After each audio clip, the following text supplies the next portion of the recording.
पत्तल दे देता हूँ, रुक जाओ। ओफो, ये शादी का काम कितना ज्यादा भारी होता है। चलो चलो जल्दी से सबको पत्तल दे देता हूँ। फिर समीर एक एक करके सभी को पत्तल देने लगता है। अरे ये लो मम्मी, आप भी लो। अरे ये लीजिए आंटी जी, ये लो बच्चा।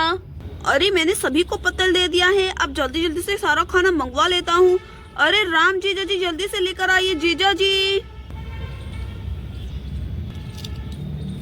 अरे वाह, मेरे बेटों ने आखिर हलवा बनवा ही दिया। अरे हाँ आंटी, बनवाते क्यों नहीं, आखिर है तो आप ही के बेटे ना।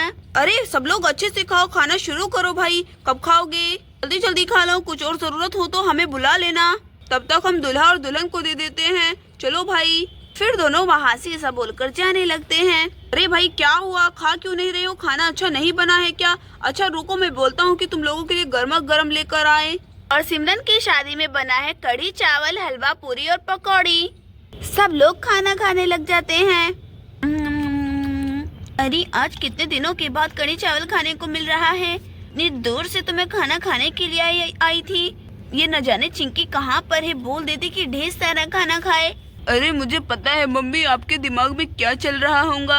अरे दीजिए, मैं खा ही रही हूँ, और 15 दिन तो हो गए लोगों को खाना खाते खाते, नहीं तो आपका अभी भी पेट नहीं भरा है। अरे वो आंटी, कितने ज्यादा अच्छे से कढ़ी चावल बनाए हैं, बहुत ज्यादा टेस्टी बने हैं। अरे हाँ प्रिया बेटा, तुम्हारी शादी में भी ऐसा ही बनवा देंगे। अरे क्या हुआ समधन जी, आप खा क्यों नहीं रही हैं? अरे कुछ भी नहीं समधन जी, मैं तो खा रही हूँ, और हाँ बहुत ही ज्यादा टेस्टी खाना बना है। अरे वाह, कितनी ज्यादा टेस्टी पकौड़ी हैं। मैं तो पहली बार ऐसी पकौड़ी खा रही हूँ, लगता है बहुत ही ज्यादा अच्छे शेफ से बनवाया इन्होंने खाना। राज और सिमरन, तुम दोनों क्या एक दूसरे का मुंह ही देखते रहोगे? अब तो तुम्हें पूरी लाइफ टाइम एक साथ रहना है। अब चलो यहाँ पर खाना खा लो, वरना कल जाकर खाना मिलने वाला है, ठीक है ना? अरे पहले आप राज को बोले, राज पहले खाना खाएगा तभी मैं खाऊंगी। अरे ये क्या, अभी से इतना ज्यादा प्यार दिखा रही हो? अच्छा चलो कोई बात नहीं, मैं राज को बोल देती हूँ। अरे राज चलो चलो, अब तुम जल्दी से खाना खाओ। अरे नहीं नहीं, पहले सिमरन जी खाएंगी। ओफो, मैं तुम दोनों के प्यार में बीच में फंस गई हूँ। अरे तुम खाओ, ये क्या लगा रखा है? चलो चलो जल्दी से दोनों एक साथ में खाओ। जाने इतना प्यार क्यों दिखा रहे हैं। पहले राज तुम ही खाना खाओगे तभी मैं खाऊंगी। अच्छा सिमरन जी, एक काम करते हैं, हम दोनों एक साथ में ही लेते हैं, ठीक है ना? चलिए चलिए, अब आप भी आइए। देखिए मैंने तो ले लिया है, अब आप भी ले लीजिए जल्दी से। राज तुम ही खिला दो ना। अच्छा तो ये बात थी, तभी तुम नहीं खाना चाह रही थी। अच्छा तो मुझे पहले ही बता दिया होता, मैं कब से खिला ही देता। अच्छा ठीक है, मैं ही खिला देता हूँ अपने प्यारे सिमरन जी को फर्स्ट टाइम। और फिर यहाँ पर राज सिमरन को खाना खिलाने लगता है। अरे वाह राज, कढ़ी चावल बहुत ज्यादा टेस्टी बने हैं। ये हमारी शादी में इतना प्यार जो है ना, इसलिए वो इतना ज्यादा टेस्टी बने हैं। अरे हाँ सिमरन जी, आपने सही बोला। चलिए अब मैं भी खा लेता हूँ आपका झूठा। हम दोनों में ऐसे प्यार बहुत ज्यादा बढ़ जाएगा। अरे ये दोनों मुझे तो नहीं चिढ़ाने की कोशिश कर रहे हैं, कितना ज्यादा ओवर एक्टिंग करते हैं। देखना मेरा दूल्हा भी बहुत ज्यादा सुंदर होगा। और इधर सभी ने खाना खा लिया है। अरे सुनिए समधन जी, वो मैं कह रही थी कि अब आप जल्दी से बस लड़की को विदा कर दीजिए। अरे समधन जी चले जाना, इतनी भी क्या जल्दी है, थोड़ी देर और रुकिए यहीं पर। अरे नहीं, बस वो घर पर भी मेहमान आए हुए हैं, वो सभी लोग भी इंतजार कर रहे होंगे, बार बार फोन आ रहे हैं मुझे घर से। अब बस हम सोच रहे हैं कि बस लड़की को लेकर जल्दी से चले जाएं। मैं आपकी बेटी को अपनी बेटी की तरह रखूंगी, बहू की तरह नहीं। हाँ वो सब तो ठीक है, रुको मैं अभी सिमरन के भाइयों से बात कर लेती हूँ, वो कुछ दहेज भी देना चाहते हैं। अच्छा ठीक है समधन जी, थोड़ा जल्दी करवाओ। अरे ओ मुकेश, समीर, कहाँ पर हो दोनों? बहन को विदा नहीं करना है क्या? कहाँ पर गए? अरे हाँ क्या हुआ मम्मी जी, क्या हुआ, क्या बात है बताइए। अरे मुकेश सुनो, वो समधन जी कह रहे हैं कि जल्दी से लड़की को विदा कर दो। अरे हाँ क्यों नहीं मम्मी जी, कर देंगे। क्या हुआ, क्या बात है? आप इतना ज्यादा टेंशन में क्यों नजर आ रही हैं? अरे नहीं, बस वो मैं कह रही थी कि तुम लोग थोड़ा दहेज वहेज भी तो देना चाहते थे, तो वो सबका इंतजाम जल्दी करवा दो, लड़के वालों को थोड़ा जल्दी है। अच्छा ठीक है मम्मी जी, हम अभी करवा देते हैं। चल भाई समीर जल्दी से चल। हाँ भैया चलिए चलते हैं। फिर समीर और उसके बड़े भाई दोनों वहाँ से जाने लगते हैं। अरे ये ड्रोन वाले चोर का भी शहर शहर रुका और गली गली रुका है, इसलिए ही समधन जी जल्दी जाना चाहती होंगी। चलो ये बहुएं कहाँ पर हैं? अपनी बेटी से मिल लेती हूँ। सिमरन, सिमरन अपना ख्याल रखना, अब तुम्हें विदा करने का टाइम आ गया है। मेरी सिमरन मुझे छोड़कर जा रही है। मम्मी, मैं आपको छोड़कर कभी भी नहीं जाना चाहती हूँ। मम्मी, आपने मेरा शादी इतना जल्दी क्यों किया है? अरे बस मैं तुझसे फारिग होना चाहती थी। बेटियां माँ बाप के सर पर बोझ रहती हैं बेटी, इस बात को नहीं समझ पाएगी। तेरे बाबूजी भी नहीं थे तो मम्मी थोड़े दिन और रह लेती, भैया तो थे ना, वो मेरी शादी करा देते। अरे सिमरन, तू नहीं जानती आजकल भाई वगैरह किसी का कोई नहीं होता। अब तू अपने घर की हो जाएगी, मेरे दिल को तसल्ली रहेगी। फिर यहाँ पर सिमरन और उसकी मम्मी दोनों गले पड़ पड़ कर रोने लगती हैं। अरे ये क्या है? काश ऐसा हुआ करता कि लड़के ही लड़की के घर पर रह करते, लेकिन यहाँ पर उल्टा है। मेरी सिमरन जी कितना ज्यादा रो रही है। मैं तेरे भैया भाभी को बोलती हूँ तुझसे मिल ले। मम्मी मुझे कैसे छोड़कर जा रही हैं आप? मुझे बिल्कुल आपने पराया कर दिया। सिमरन भाभी, आप ही समझाइए ना मम्मी को, वो मुझे क्यों भेज रही है? आप लोग राज को भी तो यहाँ पर रख सकते हैं ना। हाँ सिमरन, हम राज को यहाँ पर रख तो सकते हैं, लेकिन तुम जानती हो ना लड़कियाँ पराई होती हैं। देखो हम भी अपना घर एक दिन छोड़कर आए थे, लेकिन भाभी मैं आप सबके बिना वहाँ पर अकेली कैसे रहूंगी? अरे सिमरन देखो, तुम्हें आदत हो जाएगा, हम तुम्हें रोज फोन करेंगे और तुम 1-2 दिन रहना और फिर वापस यहीं पर चले आना, ठीक है ना? लेकिन भाभी फिर भी। अच्छा सिमरन चुप हो जाओ, इतना नहीं रोते हैं, लड़कियों को जाना ही पड़ता है। अरे नैना, नैना कहाँ पर हो? आओ सिमरन से मिल लो। अरे नैना कितना ज्यादा रो रही हो, अकेले ही यहाँ पर आ जाओ, सिमरन से मिल तो लो। और फिर यहाँ पर सिमरन की छोटी भाभी भी आ जाती है। सिमरन तुम मुझे छोड़कर जा रही हो। तुम ही तो थी जिससे मैं अपनी सारी बात शेयर किया करती थी सिमरन। भाभी मुझे भी आपकी बहुत ज्यादा याद आएगी। हाँ सिमरन मुझे भी। देखो सिमरन, तुम वहाँ पर जाकर कोई भी चिंता मत करना, तुम्हें कुछ भी परेशानी हो तो तुरंत मुझे फोन लगाना, ठीक है ना? हाँ भाभी, आप तो मेरी सहेली थी। भाभी दीदी कहाँ पर है? अरे दीदी तो पता नहीं कहाँ पर है, वो तो बहुत ज्यादा रो रही थी।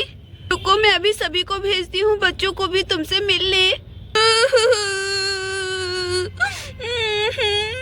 सिमरन दीदी मैं वहाँ पर कैसे रहूंगी अकेले? सिमरन चुप हो जाओ, रो मत, ठीक है ना? मैं तुम्हें रोज फोन करूंगी और मैं मम्मी से बोलूंगी वो तुम्हें यहीं पर जल्दी से शिफ्ट करा ले। हाँ दीदी आप ऐसा ही करना प्लीज।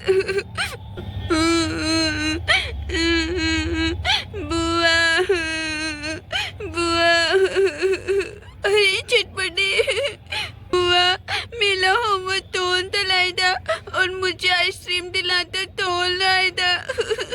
अरे चटपटे चुप हो जाओ, मुझे आपकी बहुत ज्यादा याद आएगी बुआ। अरे हाँ तुम्हें मुझे बहुत ज्यादा याद होगी, चुप हो जाओ। फिर यहाँ पर सिमरन अपनी भतीजी से लिपट कर रोने लगती है। और फिर यहाँ पर सिमरन की पूरी फैमिली उससे लिपट कर रो रही होती है। मासी आप तो हम सबको छोड़कर ऐसे जा रही है जैसे कभी थे ही नहीं। अरे सुनो स्वीटी, तुम लोग मुझे तुम सबकी बहुत ज्यादा याद आएगी। मैं तो बस यही सोच कर परेशान हूँ, मैं वहाँ पर अकेले रहूंगी तो कैसे रहूंगी? मासी आप चिंता मत करें, हम राज मासा को कॉल करके बोल देंगे, वो आपको जल्द से जल्द यहाँ पर वापस ले आए। अरे हाँ बच्चों, तुम लोग ऐसा ही करना, तुम्हारे मासा तुम्हारी बात जरूर मानेंगे। हाँ मासी, अब आप प्लीज चुप हो जाए, नहीं तो हमें भी ऐसे अच्छा नहीं लगेगा। अरे भाई चलो चलो, सब लोग बाराती वाले चलकर जल्दी से कार में बैठो, दूल्हा अपनी दुल्हन को लेकर आ रहा है। ओफो, चलो चलो मैं भी चलती हूँ, बहुत ज्यादा लेट हो रहा है, कितना अंधेरा हो गया है।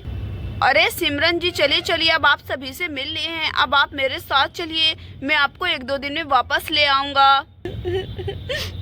अरे ये क्या, मेरे जूते कहाँ पर है? अरे कब से मैं ऐसे ही घूम रहा हूँ, मेरे जूते। अरे राज, तुम्हारे जूते तो नीलू दीदी के पास में है। अरे ये मैं कैसे भूल सकता हूँ, मेरे जूते तो दीदी के पास है, अब मैं क्या करूँ? इनसे अपने जूते कैसे लूंगा, वो तो पूरे कैश मांगेगी मुझसे।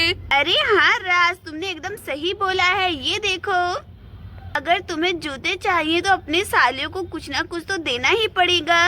ऐसे कैसे तुम जूते पहनकर जा सकते हो? हाँ, इतनी प्यारी लड़की दे रहे हैं तुम्हें। अरे दीदी प्लीज मेरे जूते दे दीजिए, हम लोगों को बहुत ज्यादा लेट हो रहा है। अरे नहीं नहीं भाई, ऐसे नहीं, जूते ले लो पैसे दे दो, जूते ले लो पैसे दे दो। लाओ लाओ भाई, तो तुम्हें गाना भी गाकर सुनाया है, अब भी समझ नहीं आ रहा है? अरे हाँ हाँ दीदी, ऐसे बिल्कुल भी जूते मत देना, ऐसे कैसे भाई? अरे राज चलो चलो, जल्दी से निकालो पूरे 51,000 रुपए, अभी तुम्हें तुम्हारे ये प्यारे से जूते मिल सकते हैं। अरे क्या 51,000? अरे क्या तुम लड़के बेच रहे हो क्या?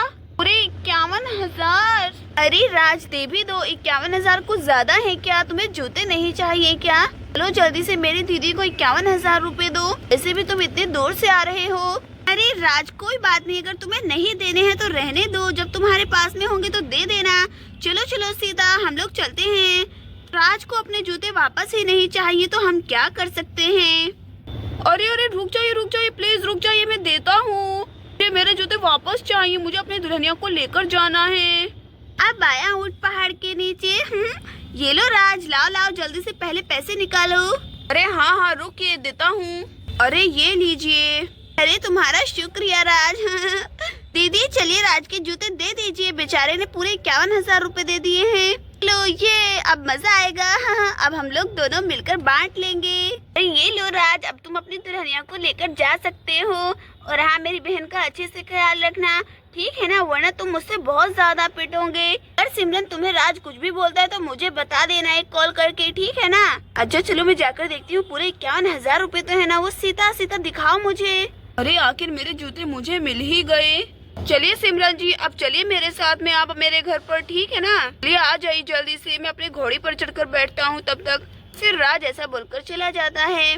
फिर सिमरन के बड़े भाई से विदाई करने के लिए आ जाते हैं। भैया। अरे सिमरन चुप हो जाओ, रो मत, ठीक है ना? मैं तुम्हें वहाँ पर बिल्कुल भी परेशानी नहीं होने दूंगा। राज तुम्हें कुछ भी बोलता है तो मुझे बताना, ठीक है ना? चुप हो जाओ। समीर कहाँ पर है? समीर भैया नजर नहीं आ रहे। अरे सिमरन वो तुमसे बाद में मिलेगा, उसे बहुत ज्यादा रोना आ रहा है, वो तुम्हें जाते हुए बिल्कुल भी नहीं बर्दाश्त कर पाएगा, इसलिए वो एक तरफ छुप कर बैठा है। मुझसे मिलने जरूर भेज देना। फिर सिमरन ऐसा बोलकर वहाँ से जाने लगती है। बाय बाय सिमरन, अपना ख्याल रखना। बाय बाय सिमरन। फिर राज अपनी दुल्हन को लेकर घोड़ी पर वहाँ से जाने लगता है। बाय बाय सभी लोगों को। सिमरन अपने घर से विदा हो जाती है। दोस्तों अगर आपको हमारी कहानी अच्छी लगी हो तो प्लीज वीडियो को लाइक और चैनल को सब्सक्राइब करिए। Thank you for watching.